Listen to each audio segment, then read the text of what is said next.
G'day, I'm Eric from E&C Joinery. This is our factory down in Pakenham, and we're here to supply joinery for anyone that requires it in Victoria. We got started approximately 21 years ago.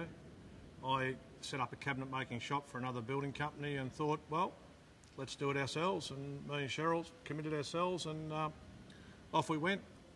A lot of people think when they start their own business nowadays, they think go and buy a motorbike, a Malibu and a new speedboat, have your own business, play golf once a week. But it's nothing like that at all. It's, you know, the nuts and bolts of it all is just you need to work while the work's there as many hours as you can, and the relaxation might come 15, 20, 25 years later. A lot of cabinet makers I know, as the volume was there, they got bigger machinery, bigger factories, more cars, more trucks, and then when the work died down a little bit, it was very hard for them to gear backwards, where we've sort of stayed more conservative and just bought panel saws, bought trucks and utes that we can pay for, and spend within your means. Don't spend what you haven't got. And that way, if it's not getting used, it's not a burden on you financially. My previous employer was fantastic and he taught me a lot. One of the biggest things I did learn from him, don't take anyone for granted, and always look after the people that look after you.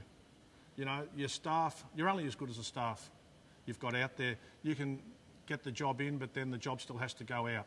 And then that's where you need the staff. So if you look after the staff, and if the staff are sort of going out of their way to help you after hours, weekends, doing extra work, they should be looked after accordingly. And that's the problem. A lot of people don't look after people. I'm a big believer, if you do the right thing by people, the work will come back. Be honest, don't try and be too greedy on each individual job. Just do the right thing, charge accordingly to what the job's worth, and fulfil your commitment, irrelevant of the result at the other end. The NAB Bank have been absolutely fantastic for us. I think we joined them would have been 15, 16 years ago, and they've just been tremendous. Anytime we've asked for things, they've sat down and spoke to us. We've got to know Scott really well at the Pakenham branch, and the idea of the way the banks have gone back to small business-wise, it's just been beneficial, comfortable to us.